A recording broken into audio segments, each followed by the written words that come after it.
We're almost there.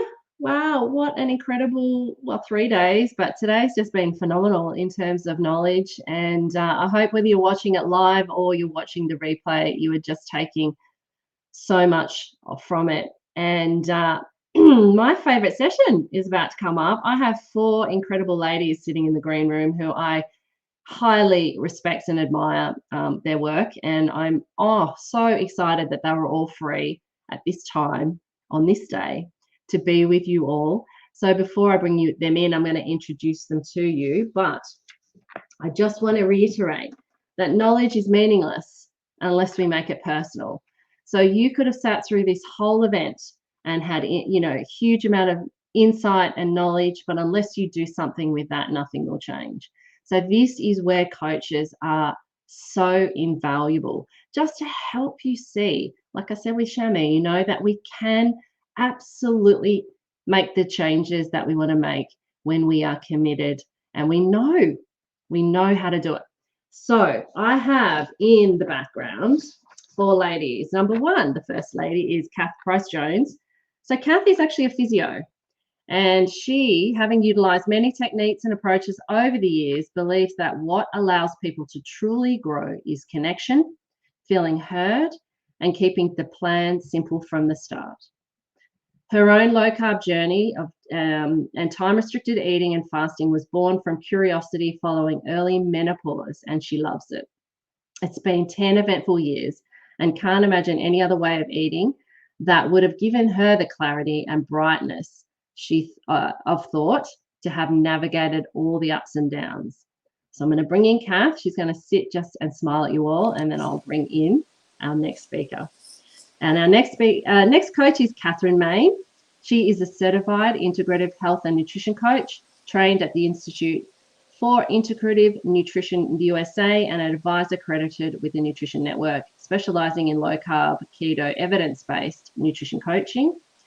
She herself has been following a low-carbohydrate lifestyle for many years now. Kathryn understands firsthand the social, mental, and physical challenges that can arise and assists her clients to help build healthy, sustainable habits aligning with their personal needs and lifestyle. She loves sharing her everyday low-carb recipes, keeping it simple and fun. And Kathryn is the health coach for Sydney low-carb specialists. So here is Kathryn. And now I'd like to introduce you to Linda Rose. Linda absolutely loves the pathway she is on. She's a Nutrition Network advisor specialising in ketogenic LCHF evidence-based nutrition coaching. She's a movement specialist and a Pilates instructor and has completed Anatomy Trains workshop to bring a holistic approach to functionality and movement. She follows a real food healthy lifestyle and has first-hand experience at reducing blood sugar levels, navigating personal, social, and physical barriers that this lifestyle may present. She's passionate about healthy aging and the health and wellness of women. So here is Linda. Hello. And our last coach is Jodie Donnell. And Jodie is a health and lifestyle coach in Ocean Grove, Australia. Her business is Jumped. And she's changed it to Elevate Your Health. Jodie suffered from chronic fatigue and Crohn's disease in her early 20s. Over the years, she's completed a diploma in fitness, management, life coaching, an NLP practitioner, and most recently, a certificate in weight management. I'm just going to mute you guys for a second. And then myself while I cough. Jodie understands that change must come from within, and lasting change comes from insights. For most of us, learning to show up with an open mind, share what we have seen, and be in a judgment-free space will lead to insights that will be life-changing. And here is Jodie, and let me unmute you all now. Hello, everybody. Hi, Tracy. Hello, it's great to have you all here. So this is going to be fun because it's the first panel and the only panel of the summit. So one thing I will say, just because there's a little bit of back, I'm getting a bit of kickback. So if you're not talking, they should be able to mute yourself if you press the 3 buttons, and then just unmute before you talk. So To the panel, sorry, to the participants watching, this is going to work a little bit differently. We are going to be as interactive as we can as we go. So the coaches can actually help you in real time. So any questions that have come up for you over the long weekend, or just in general, any questions that you have around how to bridge that gap between knowing and doing, just any questions that you have for our coaches, put them in. And as they come through, I'm going to filter that to the coaches, and we'll just be as interactive as we can until we finish up. So that's your job, people watching. Share some questions, and now we'll get to the coaches to share a little bit about who you are, why you came to low carb, or just anything that you want to share about the passion for the work that you do. And Kathryn Mayne, can we start with you? Sorry, just unmuting. Thank you, Tracy, for having me in this amazing opportunity. The weekend has been amazing. You have just rocked the technology and the content, so thrilled to be here. As you said in the intro, I am the health coach at Sydney Low Carb Specialists. So I work with an incredible team there. There's 3 doctors, exercise physiologist and dietitian, and myself. So we get really incredible results for the patients at Sydney Low Carb. So it really is that multi-discipline approach that I'm a part of. And it really is closing, as you've already highlighted, that knowing doing gap. And so every client I see, everybody has some form of that. And I work with people that are incredibly au fait with the nutrition and the science, and incredibly smart individuals in their own field. But then it is about that implementing, that doing is where they're becoming stuck. So it's about unlocking all those little barriers to entry for them on an individual approach that I see the magic in what we can do as a health coach. Absolutely. Beautiful. Love it. It's so good to have you. Thanks, Kathryn. Thank Linda, you. Let's hear about you, darling. Hello. Thank you again, Tracy, for, putting on this weekend. I've been watching spasmodically through the days, and the technology must be a mind blow. I can't believe you put it all together. It's fantastic. So welcome to all the other ladies as well in the panel. It's the first time I've been involved in a panel. So I'm from Perth. I work by myself. As Tracy has mentioned, I've had my own journey with reversing, I guess, pre-diabetes. My blood sugar levels were high and I've gotten them down, finally gotten my fasting insulin down. And all I can say from my personal perspective is that this is a journey and it might take you time. I've had to learn patience, to just let my body do what my body's doing, and have the faith that I know what I'm doing, and let my body do the work for me. I feel if you put the right nutrients into your body, everything falls into place. And sometimes it's not an easy journey. There are hiccups in the road, and having a health coach there to help you that has been through a similar journey is just gold. It really is gold. So I consider the whole body. My business is called The Whole Body because I am very interested in movement, keeping your body supple, keeping your muscles active, relying on that muscle metabolism to use up your glucose in your body as well. And yeah, that's me in a nutshell. That's what I do. An amazing work you do too, Linda. Thanks so much for being here and part of this today. Jody, I'd love to hear from you. Hi, Trace. Thank you so much for having me. I'm very excited, and like Linda, my first panel.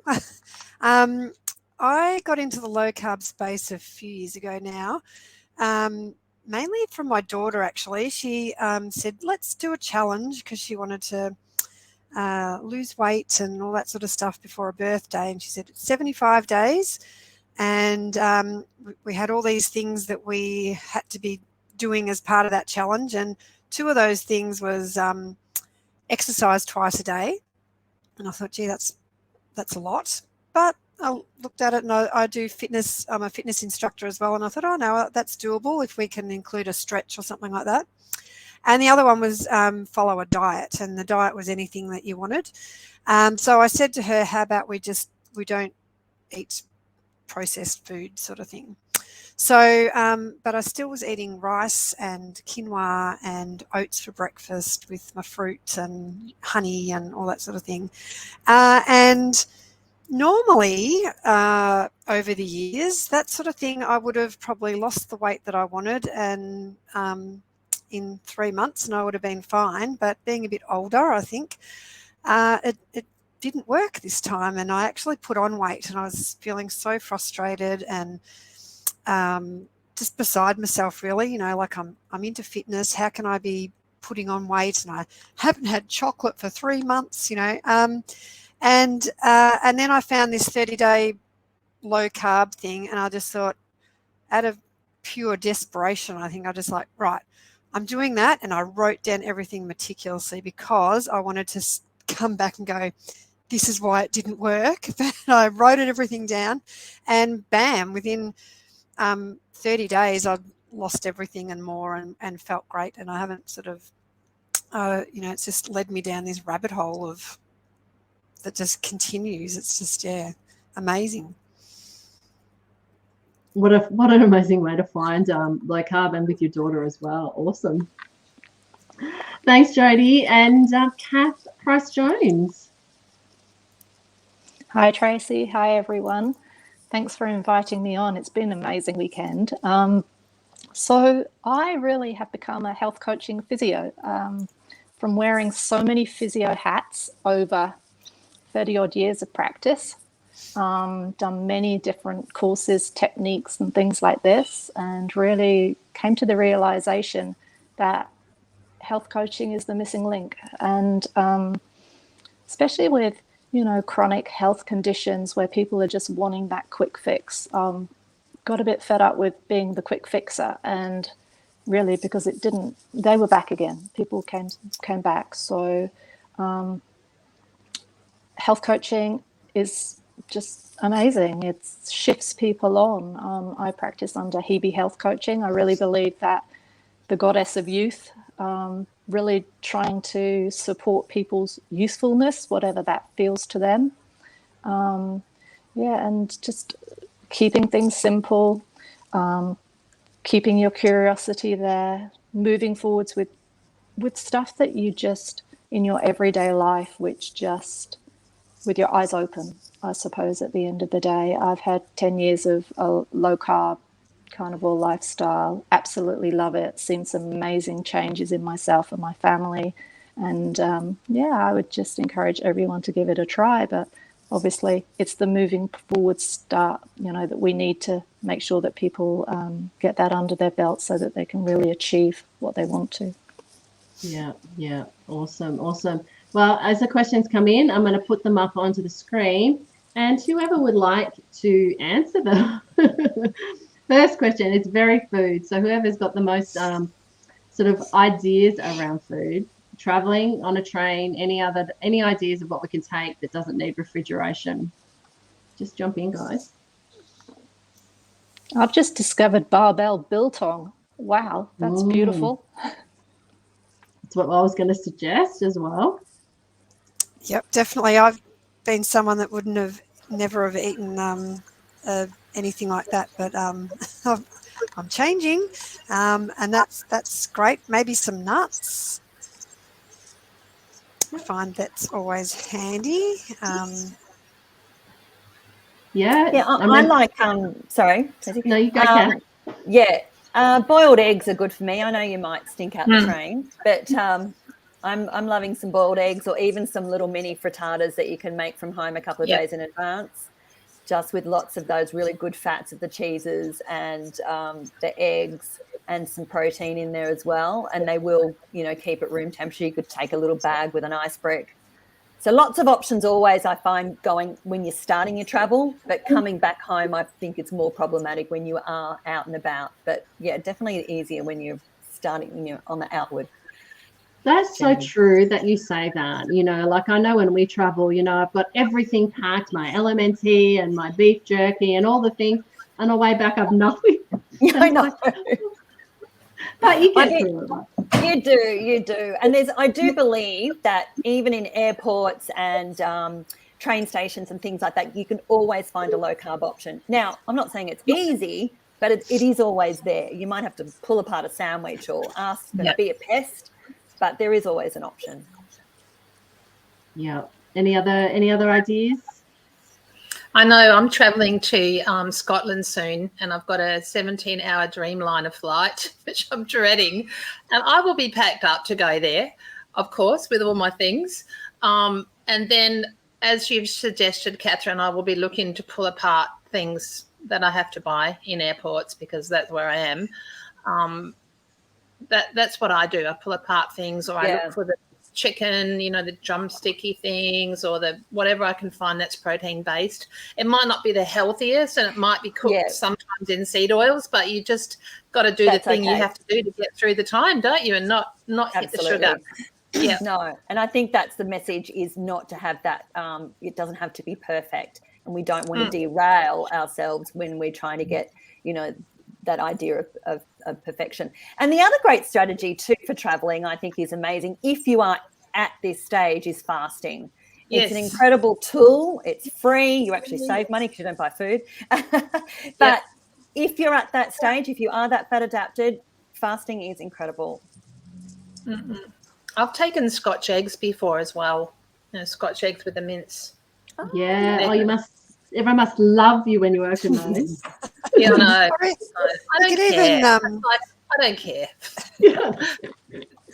The Alina, is it Alina biscuits? The crackers, seeded crackers. So you've got to be careful because now they've got so many and they're got a whole heap of other stuff in them. But the seeded crackers, just a packet of them, you can pop them in and with some cheese. But I like what Kathryn said. I was going to suggest that too. Is maybe it's a good opportunity to have a fast, or have some, if you have some dinner and then you're just not eating and you don't need anything until lunchtime the next day.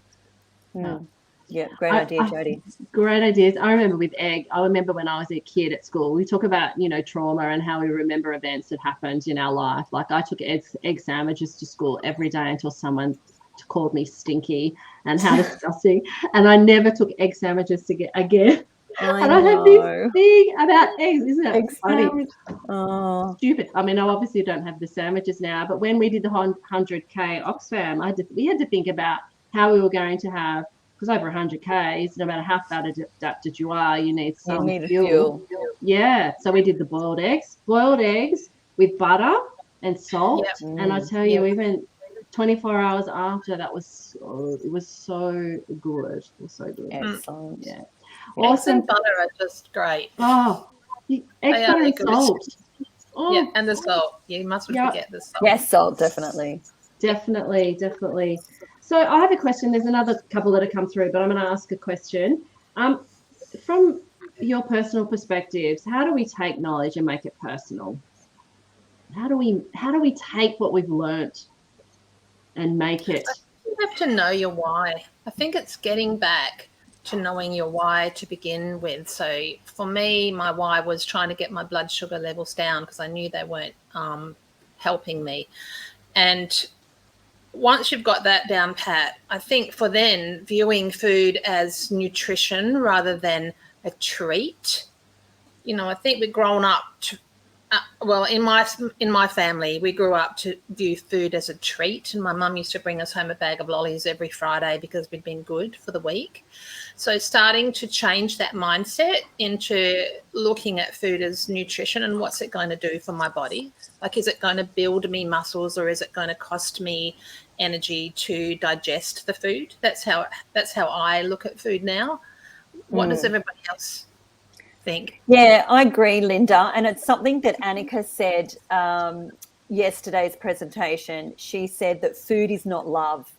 And I think when we start to reframe how we look at food, or, and I think also the negative words that we can use, changing our vocab, even around treats, or it's a naughty, it's these negative connotations. And I talk to my clients a lot about that, is just reframing how we think about it. And it doesn't have to have that association with at a function. You don't have to have all the foods. You know, you're there, look at the connections in the room, look, you know, dip into your why, like you said, Linda, absolutely 100%. And then going back to your values, you know, what are you valuing? Is it moving you towards or away from where you want to be? And who do you want to be? So it's a massive subject. It is. For a very quick question, but it's a lot to unpack. It is a massive subject, but I think those, like Dr. Shami was just saying, it's small projects that we can see are achievable, and just breaking it off, you know, does it sit with your value system, but maybe have some kind of,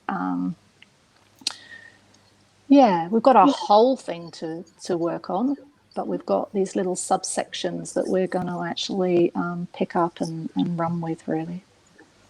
Absolutely.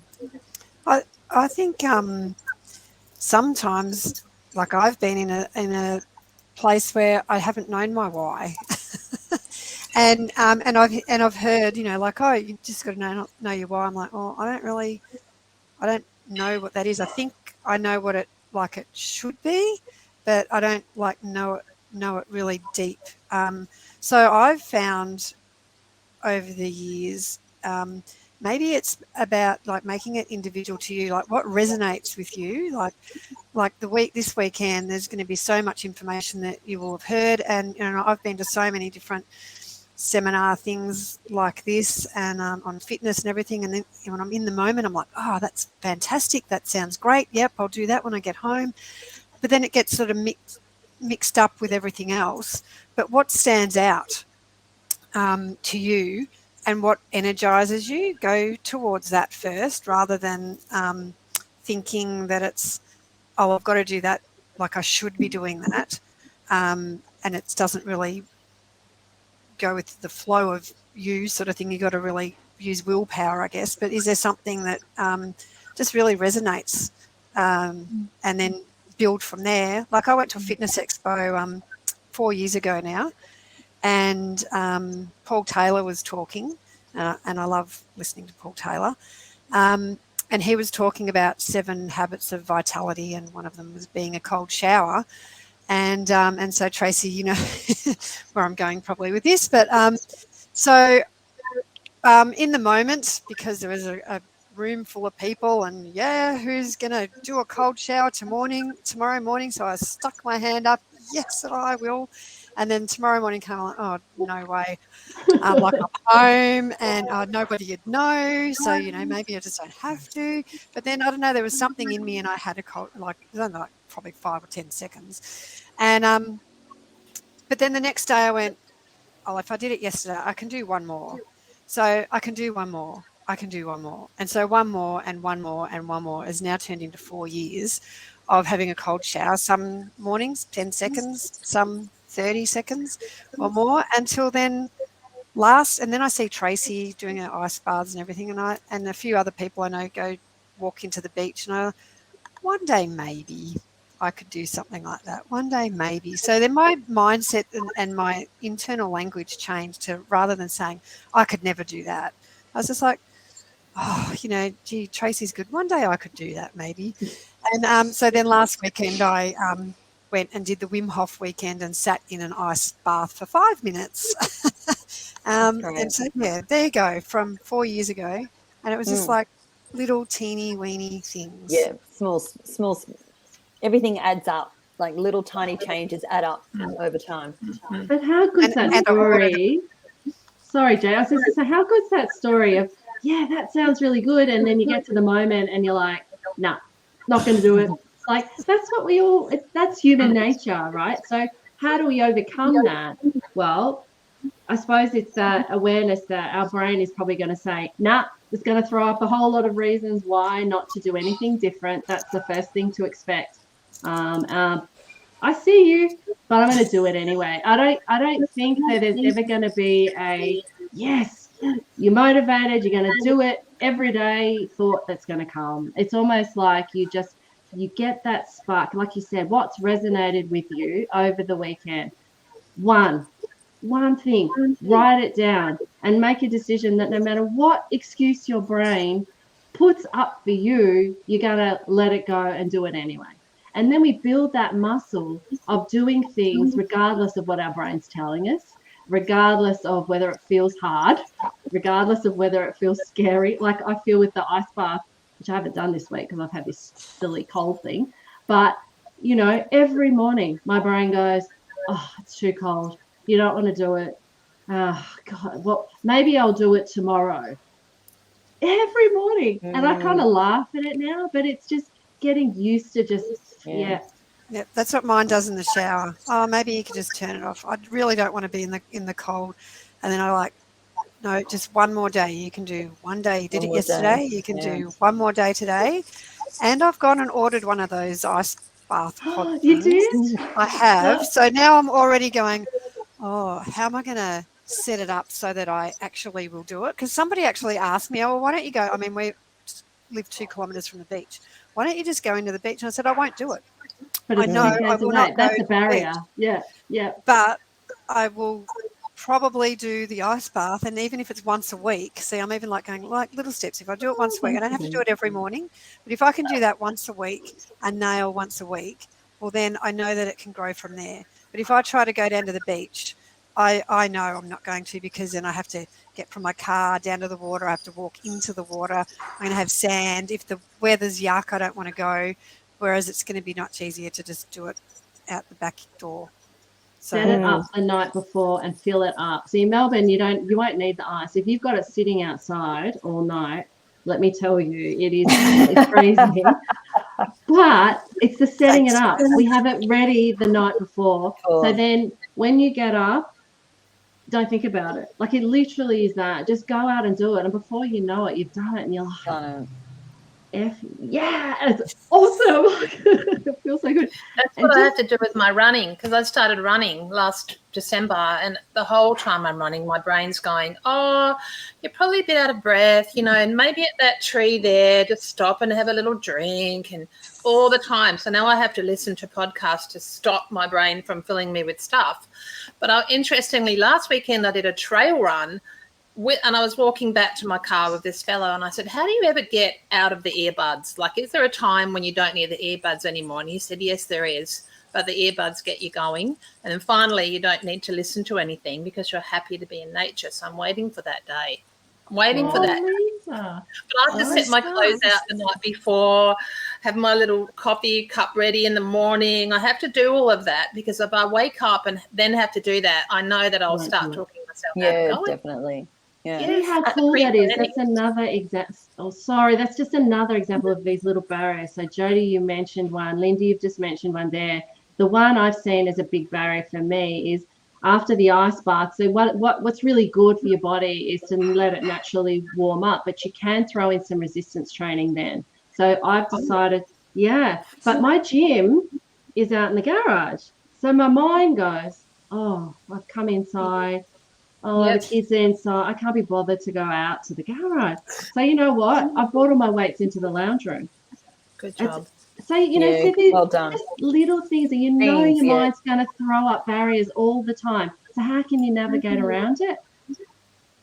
I think that's a big thing, because I think a lot of people, you know, a lot of clients that I see, they're waiting for motivation, and before they start, you know, or even like going to the gym. Oh, I just need to get a bit fitter before I start going to the gym.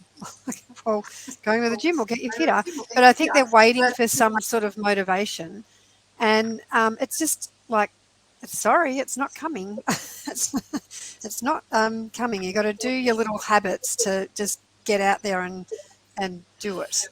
Yeah, it's that habit stacking. And I think there's another thing too, going back to your original question, Tracy, about making it personal for you. It's also about adding things in, but I think it's also recognizing what to delete and to what to take out that's not working for you. So it's about, you know, recognizing what needs to go in, but also trying to recognize what needs to come out, and then moving on those in little steps as well. I love it. Yeah. What do you think, Kath? Oh, I think it would be so fantastic for everyone to do this little thought experiment after this weekend. So kind of almost before you walk away from here is pull out a piece of paper. One of the most powerful questions I feel from health coaching is, at the end of every session, I say to someone, What do you take from today? So, and there isn't just one answer as well, because then you push it and you say, and what else? And it's that insight to me that's the most powerful. I used to thought it was a real silly, weird question when I first started saying it, but it's powerful.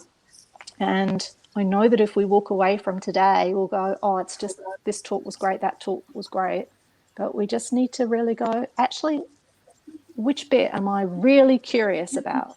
What would I really like to challenge myself with first? I guess we can only do one thing at a time. So yeah, I absolutely love the cold showers things. I think I do a full cold shower every day.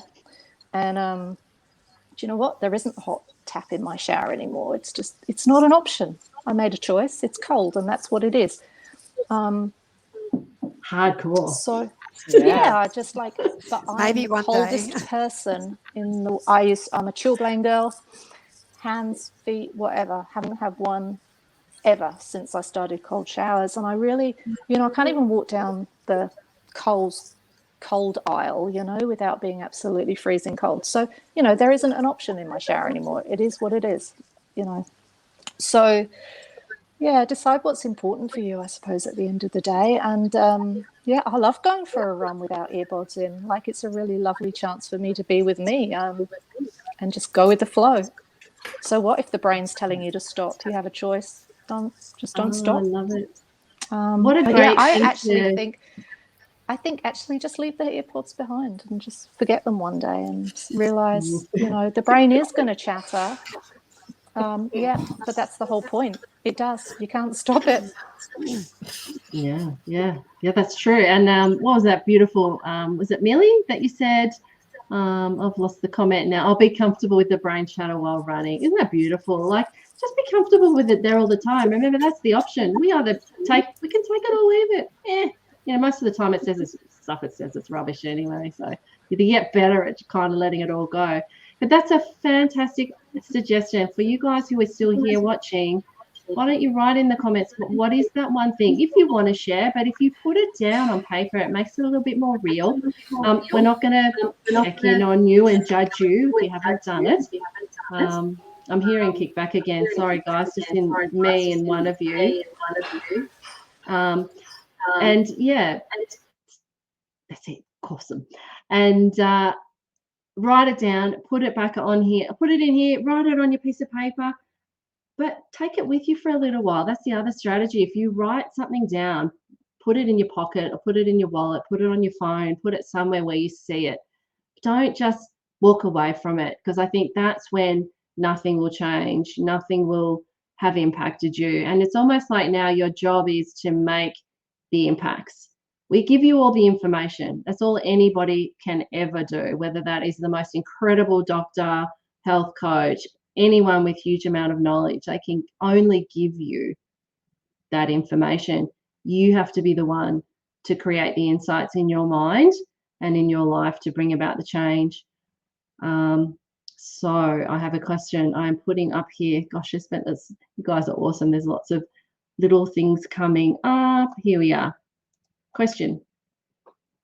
What suggestions do you have for people who are trying to stay on track with their goals of maintaining a low carb diet when their family members are not willing to adopt the same approach? Over to you guys. I'd just say be the example. Just do it for you. You just choose what to put on your plate, and people generally come along. Yeah, but you have to start. So if you just wait for somebody else, it's not about somebody else. It's all about you. So I think, personally, I just make those changes for myself, make my choices, and does it matter if that somebody else comes along? Generally they do, but it's not on you to try and change someone else, I suppose. Yeah, I would agree. My hubby's been partly low carby for a bit, and all of a sudden he's become very low carby, pretty much carnivore even, which has shocked me because I wasn't ready for that. And he's now the expert as well. So when we're out at dinner parties or we're out at somewhere, he is the expert now on carnivore and low carb lifestyle. It makes me laugh. I sit back and I listen. I just let him go talking. So that's been my experience. So putting yourself first and doing, as Kath has said, the right thing for you that is important for you is what you need to do. And then that's what's happened. It's taken 2 years, but he's now the expert. It's quite funny. And I think also, like, if you were vegetarian or vegan and you just said, someone offered you some meat, you'd probably go, no, I'm vegetarian, or I'm vegan, and then they wouldn't probably harass you after that. So if you just sort of say, no, I don't, it doesn't agree with me, then they've got no, comeback sort of thing as to, oh, why not? What are you doing? Oh, you're doing some silly low carb thing. Oh, that doesn't last. Blah, blah, blah, blah, blah, blah, blah. Just say it doesn't agree with me. Yeah, I live in a household where I'm the only low carber, and I have been for nearly 3-4 years. So what it looks like for us at dinner is I do the cooking. So I just admit the carbohydrate. They have it. If I don't, I actually sometimes forget to sort of cook the the carbohydrate portion. Whoops. No. And there's no complaints because they're not doing the cooking. So, but I do have all the other items in the house. So it's problematic. It looks a bit different, but I just stick to my lane, as Kath said. I'm just doing me. They know that I'm doing me. I respect them. My husband is flexible, but at the end of the day, he eats carbs, and I have to respect him. He respects me, and we stick to our lanes. But it is coming down to what goes on a plate. There's a low carb, version that we have the same primary meal, and then there's just an omission or an add for each of us. So it is doable. It's trickier to live with non-low carbers in a house, but it is doable. Yeah. And I'm doing it every day. And I'm the same, Kathryn. I've got 2 boys, 19 and 21, and they bring home their 2-minute noodles and all sorts of stuff. And I've just, I think we've just got. I'm seeing another question here about being normal and being a sugar police. I think we've got to just everybody's on their own journey, and so if they don't want to be doing that, so like I think about my sons, well, if I just keep doing what I'm doing, hopefully eventually, every now and again they'll ask these interesting questions, what does this do or that do? So they're curious, even though they also tell me to shut up with that stupid stuff as well. So I think they're just on their own journey, and they've got to find it just like we have. We've been on our own journey, and there's been so many times that I think low carb or things that I've might not have necessarily been low carb, but that I'm more aware of now. It's come via my path before, and I just haven't chosen to actually be interested in it or think about it in the way that I am now, and it's only just that I'm more interested in. But it has crossed my path over the years, and I just haven't, listened to it. I think everybody's on their own journey, and they've got to find their own thing, and they're not going to. We find it more when it makes sense for us, not for somebody else, and then it's going to stick when we're doing it for us, not someone else. Yeah, I think that's such a powerful way to say it, actually, because just because it is the time for us to see it definitely doesn't mean it's the time for someone else. My own experience of that was I had a client when I was personal training years ago. A client showed me David Gillespie's book, Sweet Poison, and I was like, well, I'm not even going to read that because we need sugar and glucose. And that was when I was 38. And what do you know? At 40, I got diagnosed as fatty liver and pre-diabetes. And all of a sudden, that book came into my path again. And of course, I started reading it, and the rest is history. But I went. That client of mine is actually still a friend. And I said to her, hey, I found an amazing book called Sweet Poison by David Gillespie. You've got to read it. And she's like, I showed you that book 2 years ago and you didn't want to sew. I kid you not. And I'm like, oh, that was you. Like in my mind, I'd kind of just, it was just someone, but it was her. And I think that just is how it works. And the more pressure we put on people to change, the less likely they're going to listen when they're ready to see something. It's really just human nature. And I think we just have to do us. I know it's hard because we know, like, look what we've listened to over the last 3 days about the potential dangers and damage, right? And when it's your family and you love them, and it is so hard. And I don't think that means we don't say something. This is where I think it can get a little bit confusing. The judgment and the snides and the snips and why are you eating that? That's going to make you sick, blah, blah, blah. I don't think that helps. But I think sitting down and saying, hey, look, when you're ready, I've got some information on diet that's really helped me. And if you're curious, or when you're ready to if you ever want to, I can show you. Yeah, definitely. And I know we had this discussion in our health coaching group just the other day with some frustrations. And as you said, Tracy, with family, it's, the people you care and love about the most. And when you just know this incredible information that's evidence science backed, it is extremely frustrating. But at the end of the day, I think it's just, do what you can. And then I know just within our household with that, high carb and low carb approach, it can work, but it's about just sticking to your own lane, because when there is maybe the temptation of those carbs right in front of you that you have prepared, you've really got to know, going back to what Linda said, knowing your why and knowing, why you're doing this and sticking to it. And do you think it's also hard maybe because, like what we were talking about before, that, food is love? Like, food is from when we were younger, like when we were babies, that's what, nurturing us and all that sort of stuff. And then, what happens when we're kids and we're being given food because we've been good, or not food because you've been naughty. So there's an emotional part to that. So then maybe looking at other ways to feel that emotional that emotion, like that treat. Maybe it's a walk on the beach, maybe it's a massage, or buy some clothes, or even like for little kids, like what other things could you give them instead of sweets or lollies? Because I think that's what some people go, oh, they're missing out on that fun or whatever. But there are so many other things. They could have just a toy car or a colouring book or a pencil or any little sort of thing, or play on the playground or anything like that could be the treat. Watching a movie, staying up 10 minutes later. There's so many things, but it's just so automatic. I think that's just society. Definitely. And I think that's where Annika had some amazing points in her presentation with family. Yeah, I've got a 2-year-old sugar police person in my life, my little 2-year-old grandbaby. She's just adorable, of course, because I'm the nan.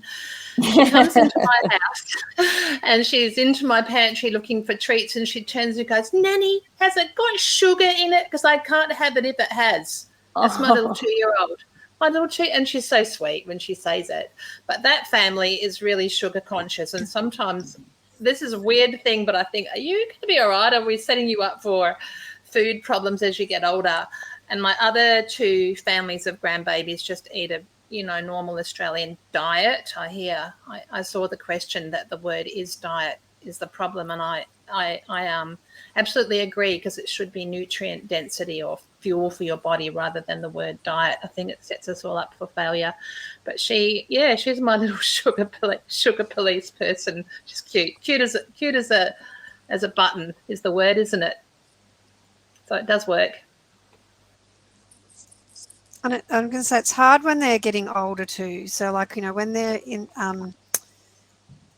those younger years, you've got sort of a bit more control over it. But then once they're going to school and there's other kids bringing other things, or especially high school, I think primary school is a bit more controlled. But once it's high school, there's sometimes you just got to trust that, they're gonna make decisions. They have to find their own way.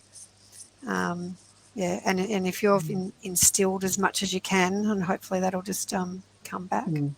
You can only do the best We you have found can. our own. Sorry, Trace. Oh no, go, darling, go. I was going to say, but we all have found our own way, haven't we? You know, and that's, you've got to let everyone have their tapestry of life, I always call it, that, you know, is their own story to weave, and we are not to say, oh, they're never going to get to that point, because we've all been there, and some of us, sometimes we still are all in that position of, I know for me, of continually learning and continually even like running, listening to my brain, learning how to not listen to my brain, and all of those things. We're all on this learning pathway of just looking after ourselves and finding out what fits for us. So there's never a cookie cutter mold of this happens, this happens, this happens. It's everyone is so different.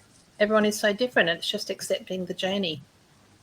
Yeah, I agree. I think my issue is the fact that there's just so many layers of things now, right? That kind of seem to take us away from who we are as a human being, how we work optimally, the fact that, you know, we have this inbuilt intuition and guidance system. Everyone's always telling us what to do and what to think.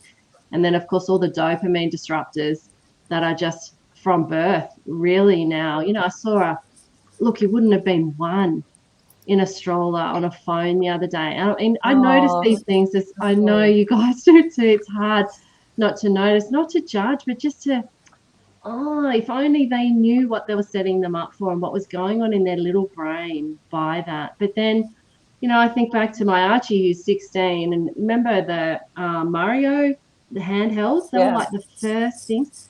I remember him as two. Like, I was going through a divorce. I had so much on my plate and huge amount of stress. And I look back now and remember, I mean, I'd sit in there and just let him play that so I could get things done because he was quiet. And now the iPads have replaced that, right? They're so hard not to let them do it because they are quiet, because their brains are freaking being numbed by this stupid stuff. So, you know, that has been, I reckon that is, apart from the diet, which we all know, that is one of the biggest problems, potential problems facing kids today. And I think as parents, we have to do our best to manage it, because I look at my kids, like one of them will just play a bit, then he'll go outside and he'll go and do something else. He can monitor it. My other one, he'll sit there on all day if I let him. Like, it's just, I don't know, just so many things. And yeah, everyone's on their journey, but I suppose as parents, however we can mitigate things that are going to be a barrier and something for them to have to heal from or overcome or something later in life, I think, you know, yeah, we've got to do it, but it's hard. It is hard. I think for me, one of the things that perpetuates is that continual badge of honor of being busy. Like, there's no space. You know, like, if we're perpetuating the badge of honor, like never sit down, never have a spare moment, always got to be plugged into something, what are our kids seeing? They're also seeing that they have always got to be doing something and busy. There's never any space to make any changes in your life if you're just constantly busy and that mind is constantly going. So I think actually giving yourself some space, it's been one of the biggest things for me, is actually stepping back and going, you know, I'm not going to just look around my house all weekend for another job to do, because there will be jobs and I'm going to catch myself doing that. And I've got 4 kids, you know, like, it's busy. Life is busy. But at some point we actually have to step away from that and say, I don't need to be busy. It's okay. I realized I was using the excuse that I don't have time. Well, I'm just not prioritizing things. I do actually have time, because I could lose doing that. So it's about prioritizing what is important to you and really listening to your mind when it's coming up with those things like, you know, I'm too busy, haven't got time, whatever it is for you. Everyone has their own little chatter that goes on. So I think once we know that, and once we can start hearing it, we can sort of move on a bit further. Yeah, it's been pretty powerful for me learning those kind of things. That's so true. Imagine if people go, oh, how have you been? And instead of people going, oh, I've been so busy, they go, I've been really relaxed and haven't really done much. We don't do that. As a physio, like, what's the thing is, like, people go to, it's like your self-worth. I'm busy, you know. How's your physio practice? I'm really busy, which means I'm really good. You know, what does it mean? Like, when we say we're busy, like, honestly, it's just an excuse, and it's just one of those trout replies that you just throw back at somebody, like, you know. Yeah. I've tried this new thing out that I heard someone say, instead of people asking, how are you? It's like, what has been the highlight of your day? Ooh. And so when you ask them, that they have to stop and think, and they're not going to come back to you and say, oh, I cleaned out the pantry, or I did the washing, or I cleaned, tidied my sock drawer, or something like that. They go, maybe they will. But it's like, what is the highlight of your day? And they've got to stop and think and went, oh, okay, interesting. So yeah, it's been good. That's great. That's a great way to turn it around, because you almost stop. You can see your mind stop in its tracks. Oh, and then ahead about the usual thing I'm going to say, not the negative. I have to search for something that's actually been a highlight. And I think the interesting thing with the highlight, with the busy, it is a badge, because it actually, it stops us having to look at the things we actually really need to look at. I think if you think about COVID, right, the world was, the world was sent to their room, for want of a better word, however you thought about the lockdowns, that we're not going to get into that, but it forced people to slow down, and how, and confront things, and whether they did or not was, really everyone did the best they can, of course. But, for me personally, like you, Kath, it was an opportunity to look and to assess those things. And, like with the book that I wrote, it was like, that was what was coming up. This whole, why am I just doing things in the way I've always done things?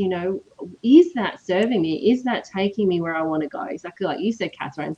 We need these opportunities in our day to ask ourselves, is this the way? Is this the path we want? Is this the path that's going to lead us to a life we're not going to regret? None of us wants to wake up at 70 and go, oh my goodness, I've totally not lived the life I want.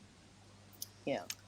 That's and that lockdown thing, like where I am in Ocean Grove, there's so many people that have moved from Melbourne down here over that lockdown period. And, because they can now work from home or those sorts of things. It is an interesting thing to sit in that curiosity of being busy, and what did you change, or what did you like about the lockdowns, like what changed for you? And then it's interesting then to view, have I gone back and fallen back into that busy, or have I actually made the changes? And I think that like almost comes back to what you started off at the start of the session, like, or what you've been talking about, is listening to all the things over the weekend, and then how are you going to implement that? So the same with the lockdowns, like, I really liked the way I was able to do this and this. How can I continue to do that and not fall back into that busy, chaotic person that I was before that happened? Be able to see the difference and then make and take action about it. Yeah, I think that's why it's hard though. It's like we've seen, and what we know and why we have jobs, is that it's just very difficult to consciously choose, and it almost does require a daily conscious effort. And I say that to people and they're like, what, every day? I'm like, yeah, almost every day. Like, because if you don't, you're not going to be choosing what goes on in your day, because it's all, as Shami said, most of what we do is automatic. And we really, I don't know that leads us down the path of living the life that we want when we're not, consciously choosing. Does it mean that we'll consciously choose the day that we want? No, but it's about how we show up and how we react to it. And I think there is an infinite amount of possibilities of seeing new things every day when we sit in that space, but it does require that work or that active choice to do that. And, all of you guys, look, I'll put this last one up because then that's for all of you. And what I'm going to now do, isn't that beautiful? No, Kimmy so made sweet. everyone's day, you gorgeous lady. Thank you.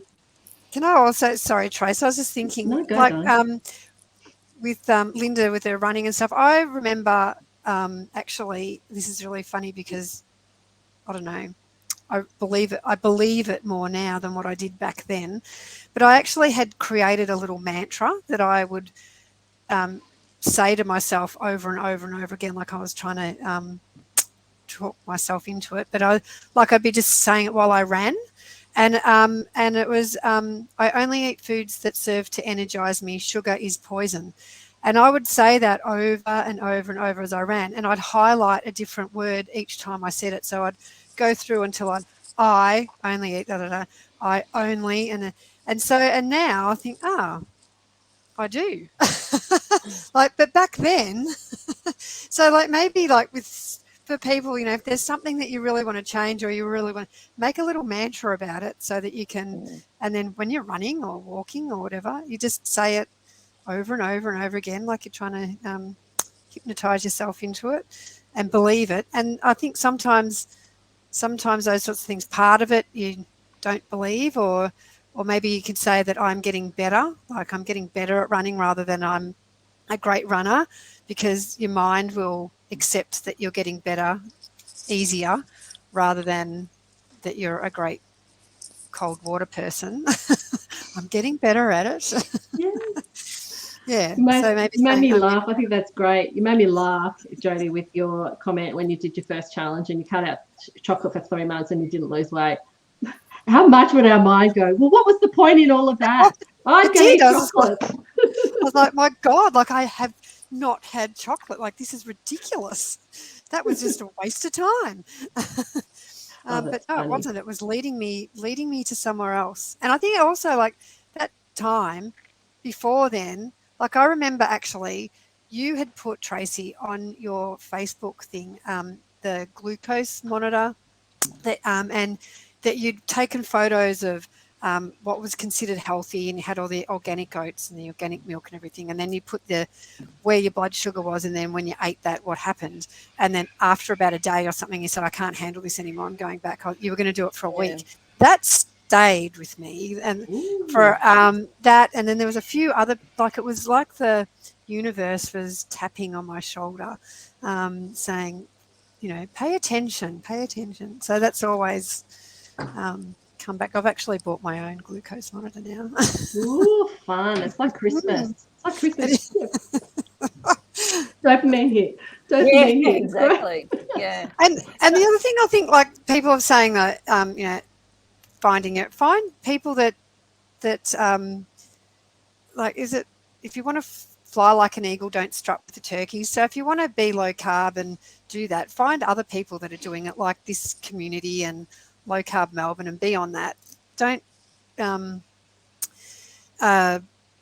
be with the people who don't think that. Surround yourself with more people that are low carb, because then you'll feel more inspired and motivated. Unless it's your family, we'll keep them. But maybe. I mean, they're a side thing. Other people. But it's so true. The energy you expend in trying to change someone that's not ready, it's so not worth it. And all it does is take the energy away from you to make your own choices. And someone's got incredible cockatoos going on. It's so Aussie. How amazing. But I am so conscious of the time, so I want to wrap it up, and I'd love to give all of you a little couple of minutes just to share your biggest words of wisdom, insight and advice. And Jodie, we'll start with you. Oh, goodness. Well, I think what I just said, if you want to fly like an eagle, don't strut with the turkeys, and just be, and consistency. So find something, and even if it's once a week, once a day, even if you're doing it today, like my cold shower, and then tomorrow I'm going to do one more day, just small steps. Beautiful, beautiful. Linda, Rose. Great words of advice, Jodie. I love them. For me, what would be my wisdom is no one is going to do this for you. This is your journey, your personal journey that you need to take control of. It's like learning to drive a car. No one will drive that vehicle for you once you've got your license, or even before. You have to learn to steer the ship, and that will come with learning, and it will come with stumbles, and it will come with roadblocks and little hiccups and a lot of success. But I guess I want to say, in those times when you're feeling a bit fed up and a bit like, I failed or I didn't do this properly.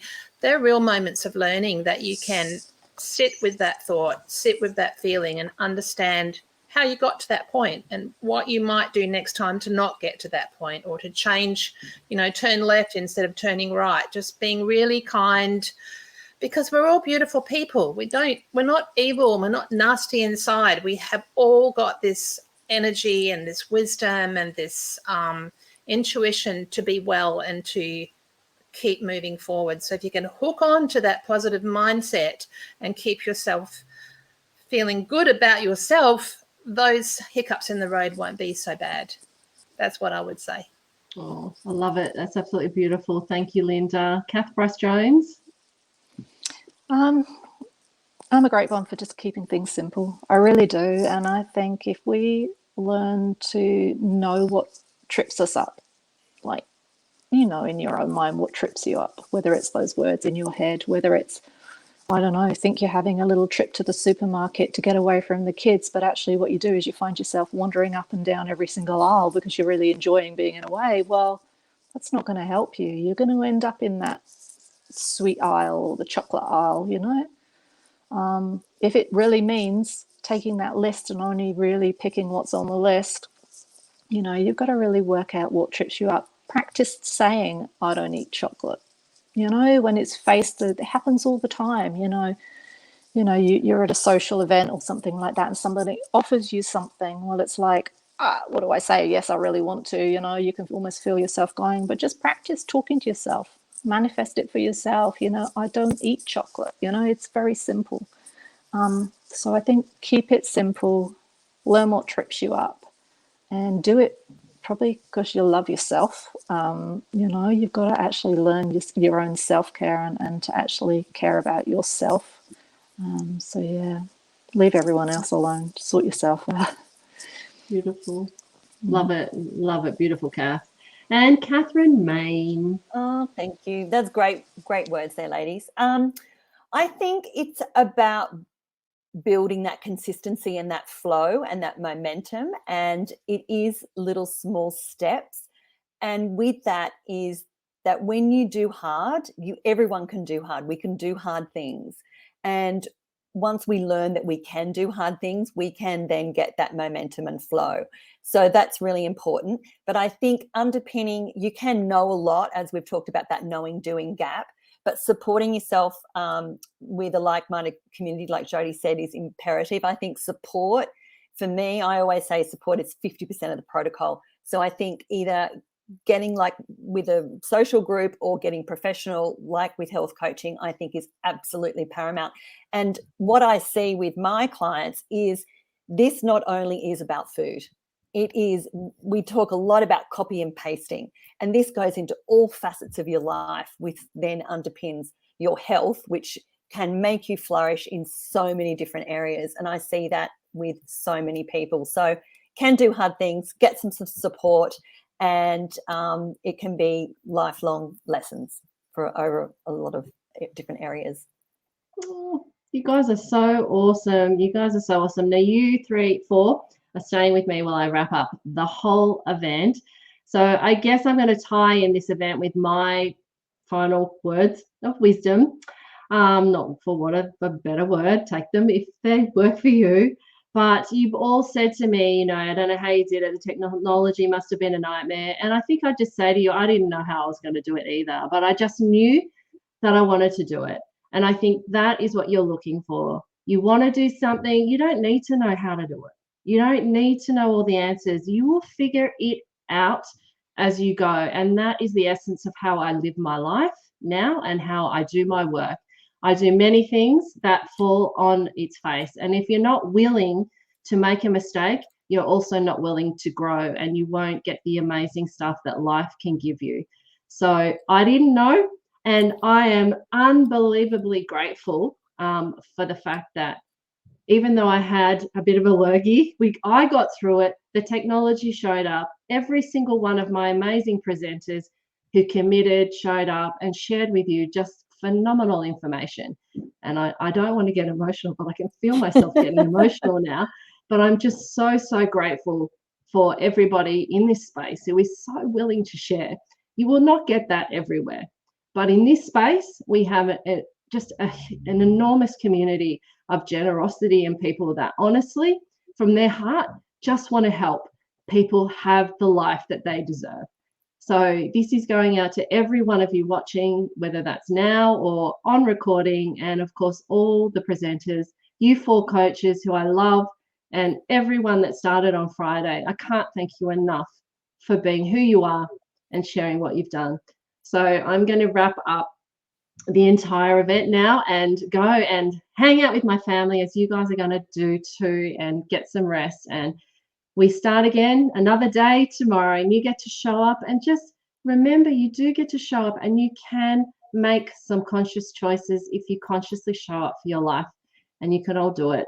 And that's all I've got to say. Thank you so, so much, everyone. And I'll see you in the hub very, very soon. It's been a pleasure. Bye, everyone. Bye.